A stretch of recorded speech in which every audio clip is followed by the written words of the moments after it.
Halo teman-teman, selamat datang di video ini. Video untuk memenuhi tugas ujian akhir semester mata kuliah berpikir kritis. Perkenalkan, nama saya Novika Fitrianggraini, mahasiswa dengan NIM 1121109555 dari Fakultas Ekonomi dan Bisnis Universitas Pelita Bangsa. Pada kesempatan kali ini, saya akan membahas topik yang sedang ramai-ramainya diperbincangkan oleh masyarakat. Kita akan membahas topik yang sangat relevan, yaitu mengenai pajak pertambahan nilai atau PPN yang akan meningkat menjadi 12% mulai tanggal 1 Januari 2025, serta kebijakan pendamping seperti diskon listrik 50% dan bantuan beras berupa beras 10 kg. Oke, sebelum kita berpendapat, kita cari tahu dulu. Kita bandingkan dulu, kita kupas tuntas dulu tentang kebijakan ini, oke? Kebijakan ini memunculkan banyak diskusi di kalangan masyarakat. Apakah kebijakan ini akan mendorong pembangunan ekonomi atau justru menambahkan beban masyarakat? Mari kita telaah bersama-sama dengan perspektif yang menyeluruh. Oke, pertama-tama mari kita mulai dengan memahami terlebih dahulu dasar-dasarnya. Apa itu PPN? PPN merupakan pajak pertambahan nilai. Pajak yang dikenakan pada setiap tahap produksi dan distribusi barang dan jasa. Artinya, pajak ini berlaku di sepanjang rantai pemasok, mulai dari pabrik hingga ke konsumen akhir. Kenaikan pajak pertambahan nilai atau PPN ini dari 11% menjadi 12% mungkin terlihat kecil ya. Hanya 1% saja kenaikannya. Namun, jika diterapkan secara luas, dampaknya ini akan terasa signifikannya. Mari kita ambil contoh sederhananya. Jika teman-teman membeli sebuah barang seharga 1 juta, dengan PPN 11% teman-teman harus membayar 1.110.000. Namun dengan PPN 12%, teman-teman harus membayar menjadi 1.120.000. Perubahan ini mungkin terasa kecil ya untuk satu transaksi saja, hanya 10.000 selisihnya dari yang 11% ke 12% untuk angka 1 juta pajaknya. Pajaknya itu hanya naik dari 11 ke 12 itu, kalau 1 juta naiknya 10.000 dari 111 dari 1.110.000 ke 1.120.000, hanya bertambah 10.000 saja. Namun bayangkan teman-teman, apabila ini diterapkan pada jutaan transaksi setiap harinya, berapa banyak?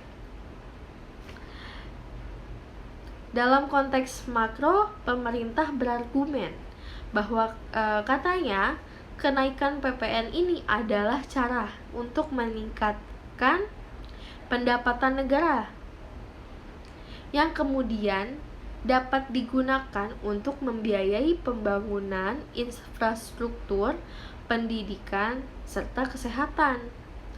Namun, kenaikan PPN ini juga memicu tantangan baru. Mari kita lihat dan kita bahas dampak dari kebijakan ini. Ada dua sisi yang perlu kita perhatikan di sini. dari sisi konsumennya dan sisi produsennya. Sekarang kita bahas dulu ya satu persatu, teman-teman. Kita bahas dulu dari sisi konsumen. Dari sisi konsumen, kenaikan PPN dapat menyebabkan peningkatan harga barang dan jasa yang berpotensi menekankan daya beli di masyarakat. Hal ini berlaku untuk kelompok berpenghasilan rendah ya, yang mana mengalokasikan sebagian besar pendapatannya untuk memenuhi kebutuhan pokok seperti makanan, transportasi, dan energi atau listrik ya maksudnya. Sebagai contohnya harga beras deh, contoh kecilnya. Harga beras yang sudah tinggi akan semakin mahal, akan semakin tinggi lagi. Menurut data dari Badan Pusat Statistik, sekitar 60% pengeluaran rumah tangga di Indonesia digunakan untuk kebutuhan pangan. Kenaikan harga kebutuhan pokok dapat berdampak langsung pada kesejahteraan di masyarakat. Selanjutnya kita bahas dari sisi produsen. Bagi produsen, kenaikan PPN ini berarti penurunan dalam permintaan. Ketika harga barang naik, maka konsumen akan mengurangi daya belinya, mengurangi pembeliannya. Terutama barang-barang non esensial ya. Pasti masyarakat lebih mendahului, konsumen lebih mendahului kebutuhan pokok. Barang-barang non esensial ini akan menurun makanya. Hal ini dapat berdampak pada sektor retail, manufaktur, dan UMKM. Untuk lebih memahami dampaknya, mari kita lihat simulasi singkatnya. Misalkan sebuah UMKM memproduksi barang dengan harga 100.000. Sama seperti tadi ya, dari yang tadi pembelian 1 juta yang tadi saya bahas.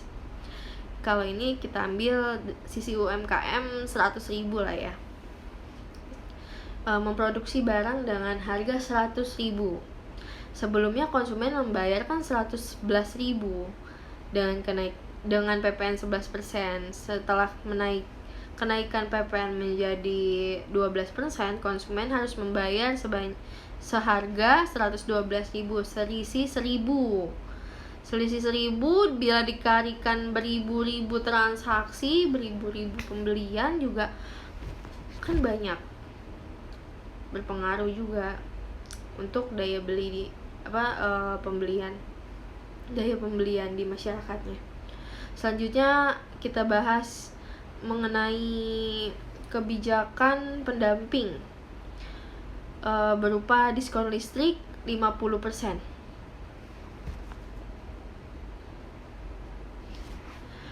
Kebijakan ini dirancang untuk meringankan beban di masyarakat, niat dari pemerintah, terutama di tengah kenaikan harga akibat PPN.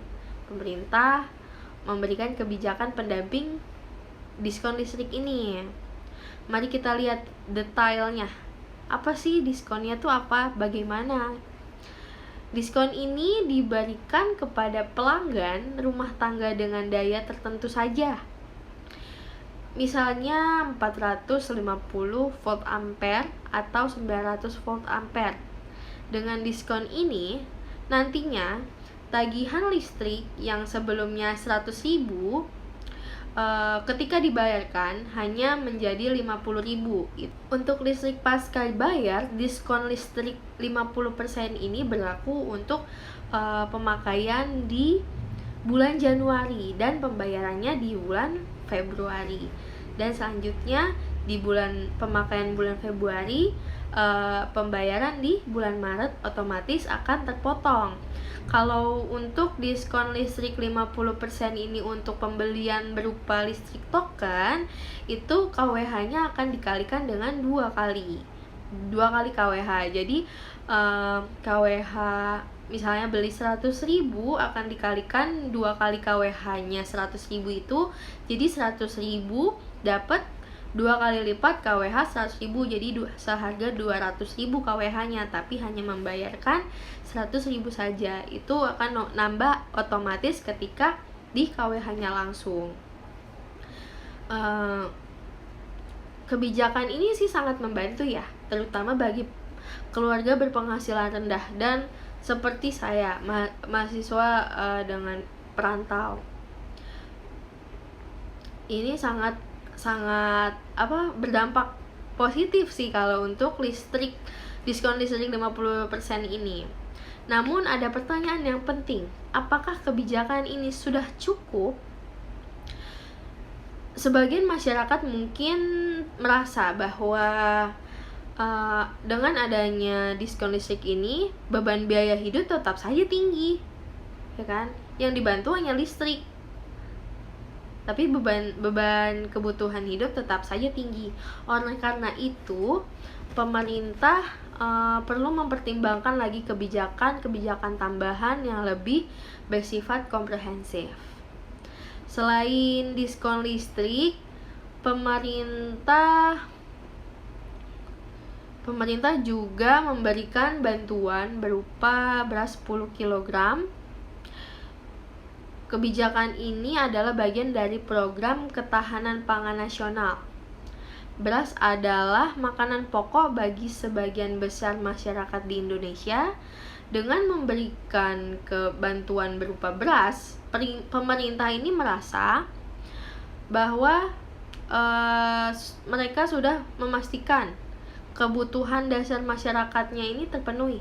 Kebutuhan dasarnya dulu ya, mereka garis bawahi di sini. Bantuan ini juga penting untuk mengurangi tekanan ekonomi pada keluarga miskin. Namun bagaimana implementasinya di lapangan? Apakah ada tantangannya? Ada tantangannya di sini. Ada beberapa tantangan seperti distribusi yang tidak merata mungkin ya, atau potensi penyalahgunaan dari kebijakan bantuan ini. Banyak kan sudah kasus-kasus sebelumnya tentang penyalahgunaan bantuan beras, apalagi banyak yang diperjualbelikan malah bukannya disalurkan ke masyarakat, tapi banyak yang diperjualbelikan malah di masyarakat dengan harga yang murah yang seharusnya diberikan secara gratis gitu. Mungkin di sini pembagiannya ya, distribusinya. Jadi mungkin harus pengawasan yang benar-benar ketat. Untuk memberikan perspektif yang lebih luas, mari kita bandingkan kebijakan PPN di Indonesia ini dengan negara lain. Seperti kita ambil contoh di Jepang. PPN saat ini di Jepang itu 10%. Namun Jepang memiliki mekanisme pengembalian pajak untuk barang-barang tertentu seperti makanan dan minuman untuk mengurangi beban masyarakatnya. Sementara itu di negara Swedia, PPN di negara tersebut mencapai 25%. Tetapi masyarakat masih bisa kok mendapatkan pelayanan kesehatan dan pendidikan secara gratis di sana. Masih bisa merasakan dampaknya. Perbandingan ini menunjukkan bahwa kebijakan pajak harus disesuaikan oleh kebutuhan dan kondisi masyarakat. Indonesia perlu memastikan bahwa kenaikan PPN ini harus diimbangi dengan program sosial juga yang memadai. Bagaimana masyarakat merespon kebijakan ini? Survei menunjukkan bahwa banyak masyarakat yang masih khawatir tentang dampak dari kebijakan ini. terutama pada daya beli mereka. Namun di sisi lain, diskon listrik dan bantuan beras ini dianggap sebagai langkah yang positif. Kunci untuk mengurangi kekhawatiran di masyarakat adalah dengan bersosialisasi. Pemerintah perlu menjelaskan alasan-alasan di balik kebijakan ini apa saja, serta manfaat jangka panjangnya apa saja. Mari kita lihat kebijakan ini dari perspektif pembangunan berkelanjutannya. Apakah kebijakan ini membantu mencapai tujuan penggunaan jangka panjang? Kenaikan PPN dapat memberikan pendapatan tambahan bagi negara, tetapi harus diimbangi dengan investasi pada sektor-sektor yang mendukung, seperti pendidikan, kesejahteraan, dan infrastruktur. Sebagai studi kasus, mari kita lihat pengalaman beberapa negara seperti Jerman dan Belanda. Mereka memiliki PPN yang tinggi, tetapi juga memberikan subsidi yang besar pada barang-barang pokoknya. Hasilnya, masyarakat tetap dapat memenuhi kebutuhan dasar mereka tanpa beban yang terlalu besar. Oke, ini sudah penjelasannya. Sekarang mari saya akan memberi pendapat menurut saya pribadi mengenai kebijakan pemerintah 12%. Oke. Menurut saya, kenaikan dari PPN ini menjadi 12% adalah langkah yang cukup berani untuk pemerintah ya. Pajak memang merupakan sumber pendapatan dasar yang utama untuk negara, tetapi dampaknya pada masyarakat tidak bisa diabaikan juga. Ketika PPN naik, harga barang dan jasa naik, tentunya ini akan mengurangi daya beli, terutama bagi masyarakat yang berpenghasilan rendah. Sebagai mahasiswa yang mempelajari ilmu ekonomi, saya di sini memahami bahwa kenaikan pajak dapat membantu menutupi defisit anggaran negara. Tetapi di sini pertanyaannya adalah, apakah masyarakat kita sudah siap? Apakah sudah menerima untuk menghadapi kenaikan pajak PPN ini? Menurut saya, pemerintah perlu memastikan lagi bahwa kebijakan ini tidak semakin membebani mereka yang sudah kesulitan dalam memenuhi kebutuhan sehari-harinya. Selain itu, menurut saya juga, kenaikan PPN ini harus diimbangi dengan transparansi. Masyarakat perlu tahu uang dari pajak ini akan digunakan untuk apa. Uang dari pajak ini akan dilarikan kemana. Jika kenaikan pajak ini ditujukan untuk membangun infrastruktur, untuk meningkatkan kualitas pendidikan atau layanan kesehatan, saya rasa masyarakat akan lebih mudah menerimanya ya, kalau alasannya untuk hal-hal seperti itu. Karena dampak terbesar dari kenaikan PPN ini adalah kelompok masyarakat menengah ke bawah gitu. Jadi ya harus digarisbawahi sih tujuannya itu. Kenaikan pajak ini tujuannya untuk apa gitu. Harga barang dan kebutuhan pokok seperti beras, minyak goreng, dan gula pastinya kan akan ikut naik juga. Ketika saya berbicara dengan beberapa teman dan anggota keluarga, mereka mengatakan bahwa sebelum adanya kenaikan ini, harga-harga saja sudah terasa berat. Apalagi setelah kebijakan baru ini. Saya berpikir bahwa dampak ini tidak hanya dirasakan oleh konsumen, tetapi juga dirasakan oleh para pedagang kecil dan pelaku UMKM. Dengan naiknya harga barang, daya beli masyarakat otomatis akan menurun, dan hal ini bisa mengurangi pendapatan para pelaku usaha. Menurut saya pemerintah perlu memberikan insentif khusus untuk UMKM ya, agar mereka tidak terlalu terdampak dari kenaikan pajak ini. Kebijakan diskon listrik 50% ini adalah langkah yang sangat membantu, terutama bagi masyarakat yang berpenghasilan rendah. Biaya listrik ini seringkali menjadi bagian yang pengeluaran yang paling besar di dalam rumah tangga, dan diskon ini diharapkan memberikan sedikit kelegaan untuk pengeluaran rumah tangga.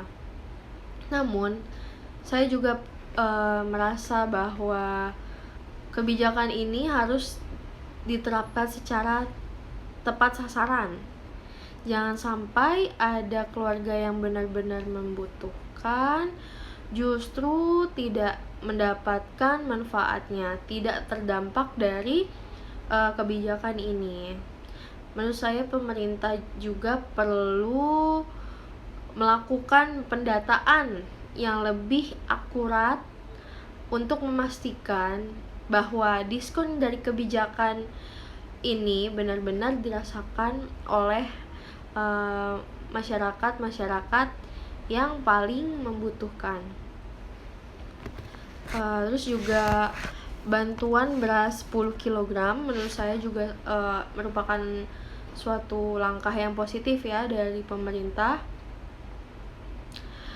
karena dalam situasi ekonomi yang sulit seperti ini, bantuan seperti inilah yang diharapkan dapat membantu perekonomian keluarga, karena beras itu kan merupakan bahan pokok ya, kebutuhan pokok. Jadi bantuan-bantuan seperti ini sangat cocok untuk membantu keluarga berpenghasilan rendah memenuhi kebutuhan dasar mereka. Namun saya juga merasa bahwa bantuan seperti ini bukanlah solusi. Ini hanyalah solusi untuk sementara saja, untuk berkelanjutan. Sepertinya bantuan beras 10 kg ini harus segera disiasati. Menurut saya pemerintah perlu memikirkan langkah-langkah jangka panjang. Apa saja sih yang dapat membantu masyarakat keluar dari jalur kemiskinan? Misalnya melalui pelatihan kerja, mengakses pendidikan lebih luas lagi, akses pendidikan terbuka, atau program-program pemberdayaan lainnya. Bantuan beras memang membantu, tetapi tidak cukup untuk mengubah kondisi ekonomi seseorang secara permanen. Kebijakan pajak jika dilihat dari negara lain, jika kita melihat ke negara lain, menurut saya banyak pelajaran ya yang bisa diambil dari negara-negara lain.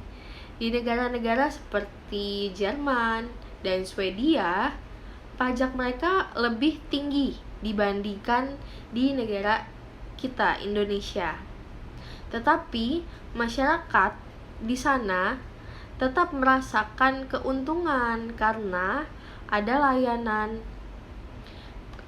kesehatan gratis, pendidikan yang terjangkau, dan jaminan sosial yang sangat kuat di negara-negara tersebut.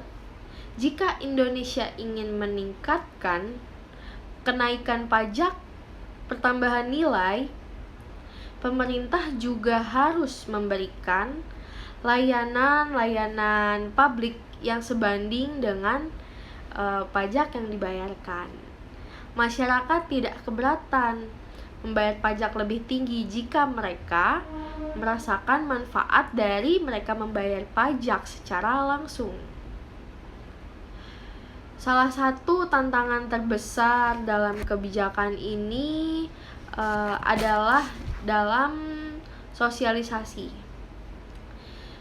Tidak semua masyarakat memahami tujuan dari kenaikan PPN atau manfaat dari diskon listrik dan bantuan beras ini. Hal ini bisa menimbulkan ketidakpuasan dan kesalahpahaman di masyarakat. Pemerintah perlu lebih aktif lagi untuk menjelaskan tujuan dari kenaikan PPN ini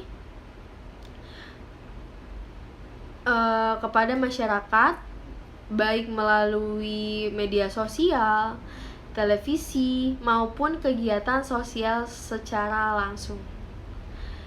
Ketika masyarakat merasakan, dilibatkan, dan memahami kebijakan ini, itu akan otomatis mereka akan lebih mendukung langkah-langkah yang diambil oleh pemerintah, karena mereka sudah memahami tujuan dari pemerintah menaikkan pajak pertambahan nilai ini.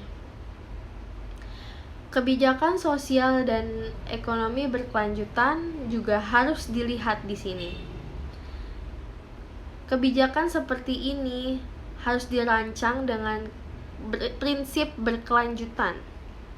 Artinya, kebijakan tersebut tidak hanya memberikan dampak positif dalam jangka pendek saja, dalam jangka sebulan 2 bulan saja, tetapi juga mendukung pertumbuhan ekonomi untuk kedepannya, untuk jangka panjang.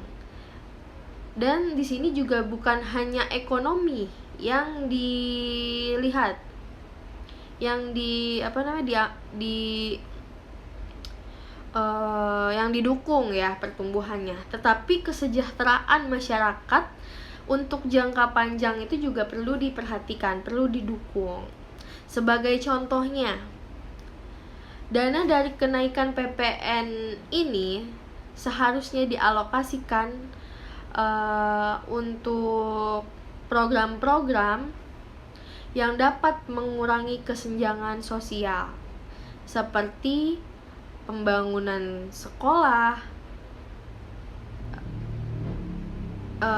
peningkatan akses layanan kesehatan, dan pembangunan sekolahnya spesifik lagi ya, pembangunan sekolah di daerah terpencil. Bisa juga dengan cara ini mungkin masyarakat akan merasa bahwa pajak yang mereka bayar ini benar-benar digunakan oleh pemerintah untuk kebaikan bersama, untuk kebutuhan bersama juga. Jadinya masyarakat ini tidak bertanya-tanya gitu, oh ini dananya dialokasikan kemana, dananya saya nggak merasakannya gitu. Tapi jika dibangun sekolah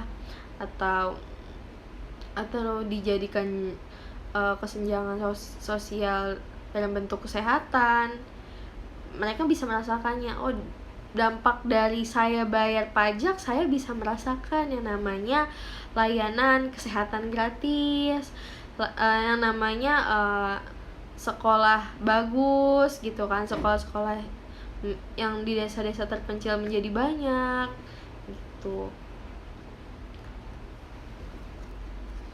Apalagi ya di sini. Mungkin itu saja ya, sudah cukup teman-teman yang bisa saya sampaikan dari kenaikan pajak pertambahan nilai dan diskon beras, diskon listrik, dan bantuan berupa beras 10 kg. Menurut saya itu tanggapan saya mengenai hal tersebut.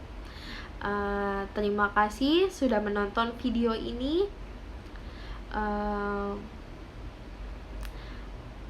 apakah teman-teman setuju dengan kebijakan ini? Apakah pendapat Anda tentang langkah-langkah pemerintah sama dengan saya?